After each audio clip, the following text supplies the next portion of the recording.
मच्छ होए नहीं बाची हो, ढीमर तेरो काल। जेहि जेहि डाबर तुम फिरो, तहाँ तहाँ मेले जाल।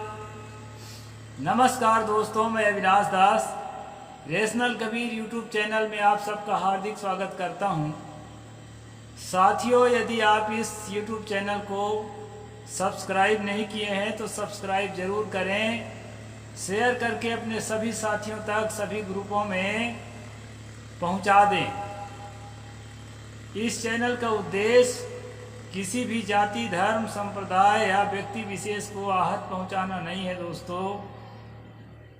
इस चैनल का उद्देश्य है देश में पाखंड, अंधविश्वास, जाति विषमता, लैंगिक विषमता को दूर करके और एक बौद्धिक और पवित्र मानसिकता वाला समाज विकसित करना। और इसी उद्देश्य से दोस्तों इस चैनल को क्रिएट किया गया है। मैंने शुरू में जो कबीर साहब की साखी बोली है उसका अर्थ कर देता हूँ, फिर आज के प्रसंग पर चलते हैं। जैसा कि आपको मालूम है दोस्तों, अभी हम लोग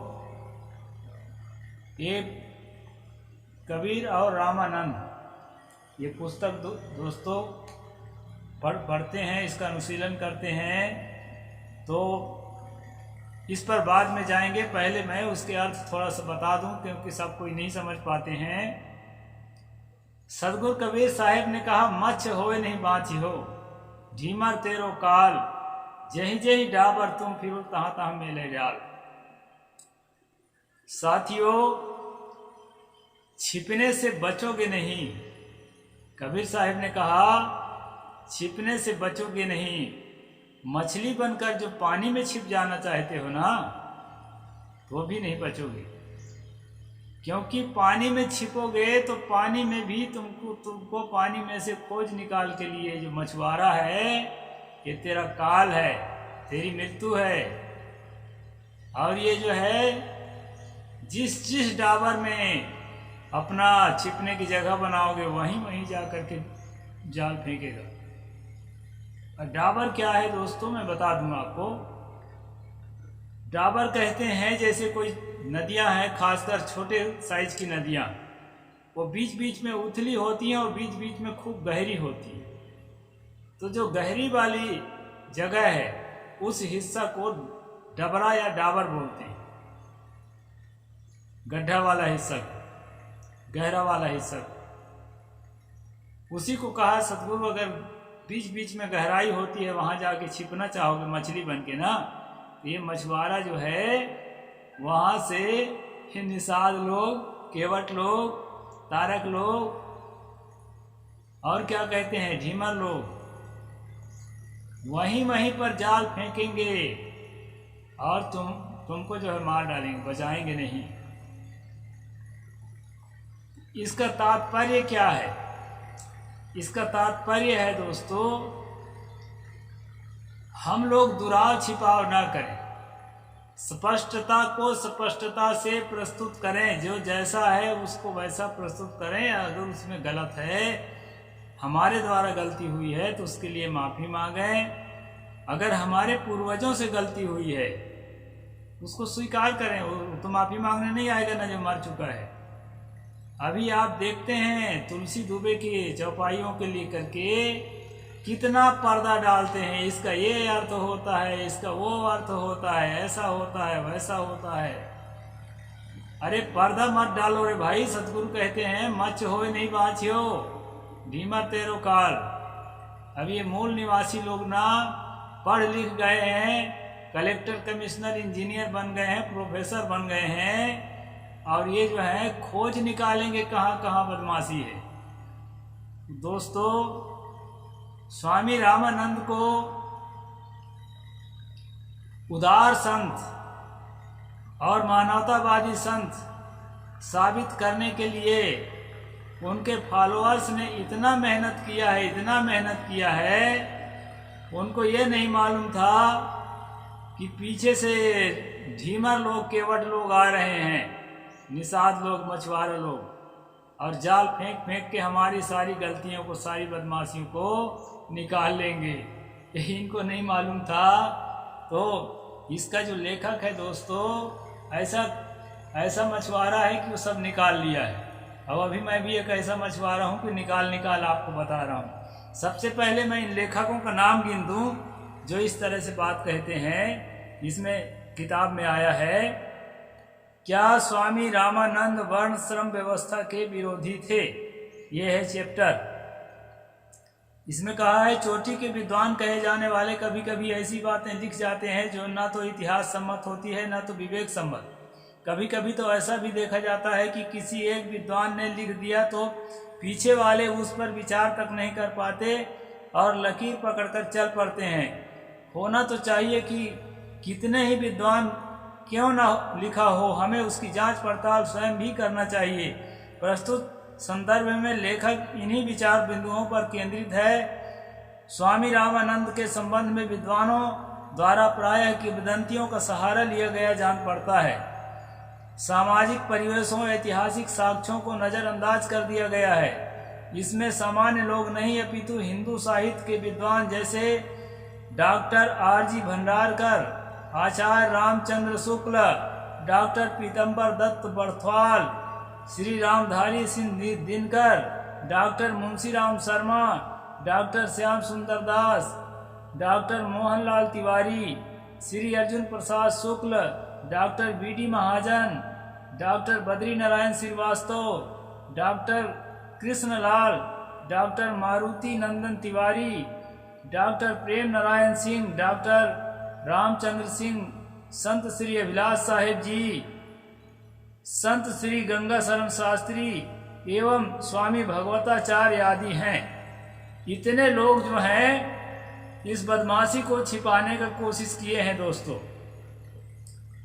जो रामानंद घोर जातिवादी आदमी था और जो है मानवता के दुश्मन था, उसको जो है अच्छा आदमी बनाने के लिए अपनी किताबों में जिन लोगों को मैं नाम लिखा, इन सभी ने प्रयास किया है। लेखक ने इन सब का नाम यहाँ पर उद्धृत किया है। इसको आपको समझना है। उपरोक्त विद्वान अपने अपने क्षेत्र के दिग्गज हैं, बड़े बड़े विद्वान हैं, मानना पड़ेगा, एवं हिंदी साहित्य के लिए वरदान स्वरूप हैं, यह भी मानना पड़ेगा। किंतु उनके द्वारा स्वामी रामानंद के संबंध में रचित लेखों को पढ़ने से मालूम होता है कि कुछ आग्रह पूर्वाग्रह से स्वामी जी को जाना समझा गया है। पूर्वाग्रह पूर्वक, पूर्वाग्रह मतलब जो है पहले की परंपरा की पकड़ मन में जो बनी हुई होती है, आकर्षण बना हुआ होता है अपनी परंपरा के प्रति, मोह बना हुआ होता है, पारंपरिक मोह, उसी को पूर्वाग्रह कहते हैं दोस्तों। तो ये जब विद्वान है जो है ना, अपनी परंपरा के मोह में फंस करके जो है अपनी कलम चलाए हैं, उसका जो है साहेब यहाँ पर्दाफाश कर रहे हैं। उपर्युक्त तो विद्वानों द्वारा लिखे गए विचारों का सारांश कुछ इस प्रकार है। ये जो विद्वानों का नाम गिना है उन लिखे क्या है वो बता देते हैं। स्वामी रामानंद ने वर्ण व्यवस्था को शिथिल किया था, यानी कि जाति पाति की बदमाशी को धीमा किया था। स्वामी रामानंद ने मूर्ति पूजा तक का बहिष्कार कर दिया था। उन्होंने सभी जाति के लोगों को अपना शिष्य बनाया था। स्वामी रामानंद ने हिंदू मुसलमान के भेद को मिटा दिया। स्वामी रामानंद ने कबीर, रैदास, सेन, पीपा तथा धन्ना को दीक्षा दी थी। उन्होंने जन भाषा अर्थात हिंदी में प्रचार किया। खान पान में भी उन्होंने अपने भक्तों में कोई भेदभाव नहीं रखा। इस प्रकार से जो है विचार उपर्युक्त लेखकों द्वारा रखा गया है और इन्हीं विचारों पर इस किताब के लेखक आगे समीक्षा कर रहे हैं। उपर्युक्त 7 बिंदुओं पर हम पाठकों का ध्यान केंद्रित करेंगे। प्रसिद्ध विद्वान डॉक्टर R.G. भंडारकर लिखते हैं, रामानंद ने मौलिक सुधार किए एवं ब्राह्मणों तथा विनम्र तथा निम्न जातियों के लोगों के बीच कोई भेद नहीं रखा। यहाँ तक कि सभी लोग मिलकर के भोजन भी कर सकते थे, बशर्ते वे विष्णु के भक्त हों और संप्रदाय में दीक्षित हों। हिंदी साहित्य के सुप्रसिद्ध समालोचक आचार्य रामचंद्र शुक्ल अपने प्रसिद्ध रचना हिंदी साहित्य के इतिहास में लिखते हैं, स्वामी रामानंद ने उदारता पूर्वक मनुष्य मात्र को इस सुलभ सगुण भक्ति का अधिकारी माना और देश भेद, वर्ण भेद, जाति भेद आदि को भक्ति मार्ग से दूर रखा। राष्ट्र कवि श्री रामधारी सिंह दिनकर ने लिखा है, भक्ति मार्ग में उदारता के पहले बीज स्वामी रामानंद ही बोए थे। वे पहले आचार्य हुए जिन्होंने मुसलमानों को भी शिष्य बनाया।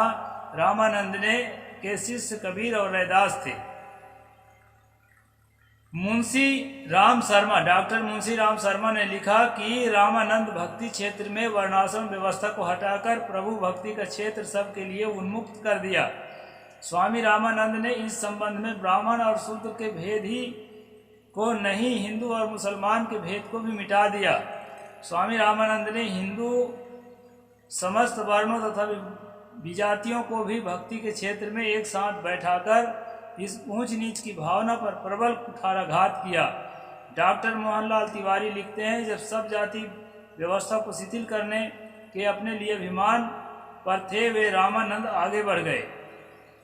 Doctor RG. भंडारकर का यह कहना कि स्वामी रामानंद मौलिक सुधार किए सत्य नहीं है, क्योंकि स्वामी रामानंद की रचना रामार्चन पद्धति, वैष्णव मदार्थ भास्कर तथा ब्रह्म सूत्र पर इनका आनंद भास के अवलोकन से उपरोक्त बातें सत्य नहीं जचती। अभी हम 2-3 दिन से दोस्तों स्वामी रामानंद के द्वारा रचित रचना पर आधारित अंशों को पढ़ रहे थे। तो जितनी बातों के दावा यहाँ ऊपर की जा रही है, उनमें से एक भी बात उसमें साबित नहीं हुई है। ये आपके सामने की बात है। जो नहीं देखें पिछला स्ट्रीम जरूर देखें। तो इस प्रकार से दोस्तों मैं एक बात बताना चाहूँगा कि हमारे पूर्वज पूरी तरह 1848 के पहले अनपढ़ होते थे। उनको जो बताया जाता था उसी को सही मानते थे। उसी प्रकार उस परंपरा को आज भी ये लोग ढो रहे हैं। ये सोचते हैं कि जो हम बता देंगे उसी को मान लिया जाएगा, उस पर छानबीन नहीं किया जाएगा। तो ऐसा नहीं है दोस्तों। आज हम लोग जो है ना बहुत बारीकी से किसी चीज़ को छानबीन करते हैं, निरखते परखते हैं, इसके बाद फिर स्वीकार करते हैं। तो इस प्रकार से यहाँ पर बातें हैं। जितना अधिकार स्वामी रामानंद के पूर्ववर्ती आचार्य रामानुज ने शूद्रों के लिए निर्धारित किया था, अर्थात उन्हें प्रपत्ति का मतलब होता है कि जो है ईश्वर के अलावा और मेरा कोई नहीं है, ऐसा भाव रख करके उसका सुमरन करना, अनन्या शरणागति का अधिकार दिया था। उससे अधिक रामानंद ने क्या दिया? यहाँ लेखक प्रश्न उठाते हैं। क्या उन्हें वेद पढ़ाया? क्या उनमें से कबीर, रैदास आदि किसी एक को मठाधीश बनाया? इसको किसी को मठाधीश बनाया हो वो भी बताए, वेद पढ़ाया हो तो वो भी बताए। क्या शूद्रों अति शूद्रों को मंदिर में प्रवेश का अधिकार दिया? क्या पूजा अर्चक में मंदिर में प्राप्त चढ़ोतरी अर्जित करने या प्राप्त करने का अधिकार दिया? ये ब्राह्मण के विशेषाधिकार हैं। मठाधीश बनना, मंदिर के ग्रह क्या कहते हैं वो अंदर वाला हिस्सा को, गर्भगृह में जाना, और जो है पूजा अर्चा के चढ़ोतरी पर अधिकार जमाना। इनमें से किसी भी चीज को अगर रामानंद इन कबीर को, रैदास को अधिकार दिया हो, उसके लिए जवाब कोई दे। ये लेखक ने यहाँ पर प्रश्न किया है। अगर स्वामी रामानंद ने ब्राह्मण और शूद्र तथा अति शूद्र के बीच भेदभाव नहीं मानते थे, तो ब्रह्म सूत्र के अपशूद्राधिकरण अपने आनंद भास में शूद्रों का वेद अध्ययन का अधिकार क्यों नहीं दिया? अभी हम कल अध्ययन कर आए हैं कि अपने ब्रह्म सूत्र का जो भाष्य किया है आनंद भास, उसमें जो है उन्होंने शूद्रों को वेद पढ़ने का अधिकार क्यों नहीं दिया? अगर मिटा दिए थे, ऊपर के लेखकों ने कहा कि वो भेदभाव मिटाए थे, उसके आधार पर ये प्रश्न है। जो आदमी मुसलमानों के बिना यवनिका पर्दा लगाए बिना बात नहीं कर सकता, वो संभाव सिद्धांत पर क्या कुछ कर सकता है? मुसलमान जाति के या दलित जाति के कोई जब आता था रामानंद के पास, तो काला पर्दा, जिसको बुर्का पहनती है ना मुसलमान औरतें, उसको ये लोग अवनिका बोलते हैं, यवनिका। तो उसी काला पर्दा को लगा के उसके उस पार रख के बात करते थे। कबीर साहब से भी कहा जाता है कि उसने उस पार रख करके बात किया था, पर्दा के उस पार। मतलब वो दिख भी जाएगा तो अछूत है। तो ऐसा आदमी भला उस पर कितना भी पर्दा डालो कि वो अच्छा आदमी था, तो अच्छा आदमी जो है मूल निवासी लोग नहीं मानेंगे, क्योंकि अब पढ़ लिख के सब खोज रहे हैं कि वो क्या क्या लिख गया है। संभाव की बातें बघारना अलग बात है और उसके जीवन में उतारना दूसरी बात है। फिर यदि स्वामी रामानंद ने कहा था तो उसका कुछ तो प्रभाव वर्तमान रामानंदी आचार्यों में दिखना चाहिए। कोई बात नहीं, उस समय जो था वो था, आज भी तो कुछ अंश दिखना चाहिए कि वो क्या कहा था, तो फॉलो करते हुए दिखाई पड़ना चाहिए उनके अन्य अभी के वर्तमान के साधु महात्माओं को। दूसरी मौलिकता के बारे में दूसरा सुधार जो रामानंद द्वारा प्रवर्तित माना जाना चाहिए, न्यूनतम के प्रचार के लिए जन भाषाओं का प्रयोग करना। डॉक्टर भंडारकर की बात विवेक सम्मत नहीं है, क्योंकि स्वामी रामानंद संस्कृत के अलावा हिंदी में कोई किताब नहीं लिखा है। आचार्य रामचंद्र शुक्ल भी स्वीकार करते हैं कि श्री शुक्ल जी कहते हैं रामानंद जी के रचे हुए केवल 2 संस्कृत ग्रंथ मिलते हैं, वैष्णव मसाद भास्कर और रामार्चन पद्धति, और कोई ग्रंथ आज तक इनका नहीं मिला।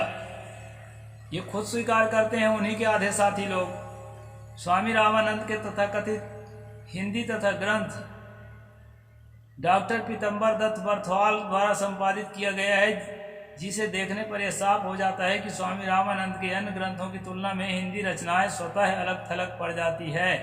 अर्थात न रचना शैली में एकता है, न भाषा में और न सिद्धांतों में। तथाकथित उनकी हिंदी रचनाएं सिद्धों नाथों तथा निर्गुणी संतों के विचारों से मिलती है। उनके नाम से जो हिंदी रचनाएं चलती हैं ना दोस्तों, वो हिंदी रचनाएं जो है उस समय जो संत मत के जो संत हुए हैं, मूल निवासी संत हुए हैं, वो हिंदी में जो लिखते थे, उन्हीं में से कुछ चीज़ों को संकलित करके उनके चेला लोग उनके नाम से मुहर ठप्पा लगा दिए हैं। असली बात यह है कि वो हिंदी नहीं लिखते थे। राजस्थानी तथा सधुकड़ी लगती है, जबकि स्वामी रामानंद के रामार्चन पद्धति तथा भास्कर की भाषा प्रांजल है। इस तरह दोनों की रचनाओं में कोई तालमेल नहीं है, इसलिए रामानंदी आचार्यों ने भी उक्त हिंदी रचनाओं को स्वामी रामानंद की अन्य रचनाओं से खारिज कर दिया है। उन्हीं के आदमी खारिज कर दिए हैं कि हमारे स्वामी जी की हिंदी रचना कोई नहीं है। अहमदाबाद गुजरात के रामानंदाचार्य स्वामी रामेश्वरानंदाचार्य जी लिखते हैं, इतना और ध्यान रहे, जगत गुरु श्री रामानंदाचार्य जी के ग्रंथों के विषय में भी मुंडे मतिर्भिन्ना वाली चर्चा की चरितार्थ करते हुए वाहियात को क्षुद्र निबंधों को आचार्य श्री के नाम पर जोड़ने का प्रयत्न करते हैं, जिससे जगत गुरु रामानंदाचार्य जी की हिंदी रचनाएं प्रभृति है। पर ख्याल रहे, आचार्य जी ने हिंदी में कोई रचना नहीं की है। ये उन्हीं का आचार्य लिख रहे हैं, स्वामी रामेश्वरानंदाचार्य की स्वामी जी ने हिंदी में कोई रचना नहीं किया है। उपर्युक्त प्रमाणों के आधार पर स्वामी रामानंदाचार्य की भाषा हिंदी प्रचार करने की बातें भी अप्रमाणित सिद्ध होती है। तो दोस्तों, अगला सोपान मैं कल बताऊंगा आपको, समय ज़्यादा हो जाएगा। खास बात यह है कि स्वामी रामानंद की रचनाएं वर्णाश्रम व्यवस्था को समर्थन करने वाली है, उनको छुपाने की कोशिश करना बदमाशी है। जो जैसा है उसको वैसा स्पष्ट रखो। ठीक है, आप लोग जो है उदार हो गए हो तो अपनी उदारता का परिचय दो कि कैसे शूद्रों के साथ मिल बैठकर रोटी खाते हो, कैसे अंतर्जातीय विवाह करते हो और क्या क्या करते हो, उसको अपनी उदारता का परिचय दो। इसके लिए हम बहुत धन्यवाद देंगे। लेकिन स्वामी रामानंद या तुलसी दुबे बहुत उदार थे, और उनके वाणियों के आड़ा तिरछा अर्थ करके उदार साबित करना, ये तो भाई मेरे ख्याल से बदमाशी है। सच को सच की तरह, शीशे की तरह साफ, ये आपको प्रचार करना चाहिए। साहेब बंदगी। जय भीम, जय जोहार।